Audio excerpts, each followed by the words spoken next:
ಇವತ್ತು ವೈಕುಂಠ ಏಕಾದಶಿ, ಅದರಲ್ಲೂ ವಿಷ್ಣು ಭಕ್ತರಿಗೆ ಪವಿತ್ರವಾದ ದಿನ. ಇಂದು ಸ್ವರ್ಗದ ಬಾಗಿಲು ತೆರೆದಿರುತ್ತೆ ಅನ್ನೋದು ಪ್ರತೀತಿ.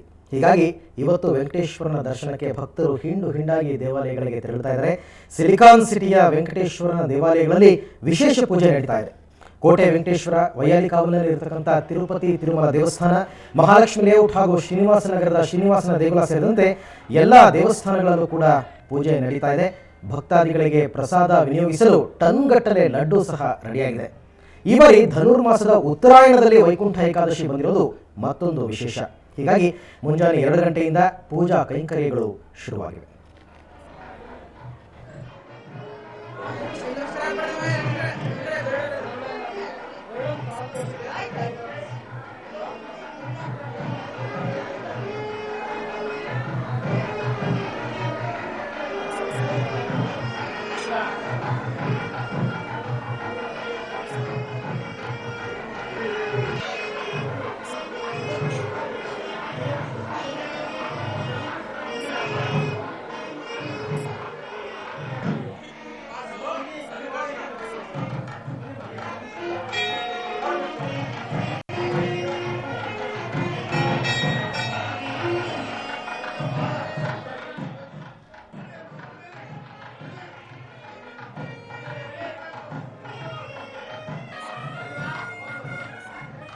ಪ್ರತಿ ವರ್ಷದಂತೆ ಬೆಂಗಳೂರಿನ ಮಲ್ಲೇಶ್ವರ ಮೈದಾನದಲ್ಲಿ ವೈಕುಂಠ ಏಕಾದಶಿ ಪ್ರಯುಕ್ತ ವಿಷ್ಣು ಸಹಸ್ರನಾಮ ಕಾರ್ಯಕ್ರಮವನ್ನು ಕೂಡ ಆಯೋಜಿಸಲಾಗಿದೆ. ಕಾರ್ಯಕ್ರಮದಲ್ಲಿ ಪೇಜಾವರ ಶ್ರೀ ವಿಶ್ವೇಶ್ವರ ತೀರ್ಥ ಸ್ವಾಮೀಜಿಗಳು ಪಾಲ್ಗೊಂಡಿದ್ದಾರೆ. ನೂರಾರು ಸಂಖ್ಯೆಯಲ್ಲಿ ಭಕ್ತರು ಕೂಡ ಅಲ್ಲಿ ಸೇರಿದ್ದಾರೆ.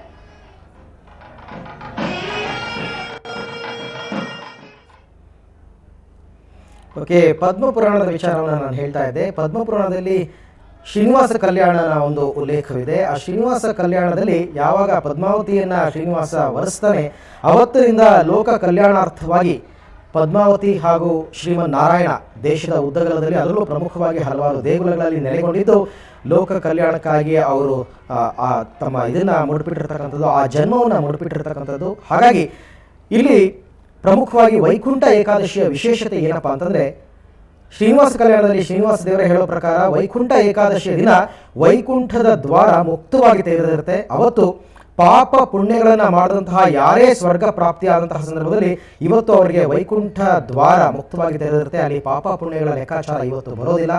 ಹಾಗಾಗಿ ಪ್ರತಿಯೊಬ್ಬರೂ ಕೂಡ ಶ್ರೀಮನ್ನಾರಾಯಣನ ಪಾದ ಚರಣಗಳಲ್ಲಿ ತಮ್ಮನ್ನು ತಾವು ಅರ್ಪಿಸ್ಕೊಳ್ಬಹುದು ಅಂತಕ್ಕಂಥ ಒಂದು ಪ್ರತೀತಿ ಇದೆ. ಹಾಗಾಗಿ ತಾವು ಮಾಡಿದಂತಹ ಎಲ್ಲ ಪಾಪಗಳನ್ನು ತೊಳೆದುಕೊಳ್ಳೋದಕ್ಕೆ ಇವತ್ತಿನ ದಿನ, ಪವಿತ್ರ ದಿನ, ಶ್ರೀನಿವಾಸನ ದರ್ಶನವನ್ನು ಪಡೆಯಬೇಕು ಅಂತಕ್ಕಂಥದ್ದು ಪ್ರತೀತಿ. ಇದರಿಂದ ವೈಕುಂಠನ ಕೃಪೆಗೆ ಪಾತ್ರರಾಗಲಿಕ್ಕೆ ಪಾಪ ಪುಣ್ಯಗಳ ಲೆಕ್ಕ ಇಲ್ಲದೆ ಜನರು ಹೆಚ್ಚಿನ ಸಂಖ್ಯೆಯಲ್ಲಿ ಬಂದು ವೈಕುಂಠನ ದರ್ಶನವನ್ನು ಪಡೆಯಲಿಕ್ಕೆ ಸಾಧ್ಯವಾಗ್ತಾ ಇದೆ ಅಂತ ಅನ್ಸುತ್ತೆ. ಹಾಗಾಗಿ ಬೆಂಗಳೂರಿನ ನಾನಾ ದೇವಸ್ಥಾನಗಳಲ್ಲಿ ಇವತ್ತು ಬೆಳಿಗ್ಗೆ 2 ಗಂಟೆಯಿಂದಲೇ ಪೂಜಾ ಕೈಂಕರ್ಯಗಳು ಶುರುವಾಗಿವೆ. ಹಾಗಾಗಿ ಬೆಳಿಗ್ಗೆ 4-5 ಗಂಟೆಯಿಂದಲೇ ಸುಮಾರಿಗೆ ಎಲ್ಲ ಸಾಲುಗಟ್ಟಿ ನಿಂತು ಭಕ್ತಾದಿಗಳು ದೇವರ ದರ್ಶನವನ್ನ ಪಡೆಯಲಿಕ್ಕೆ ನಿಂತಿದ್ದಾರೆ.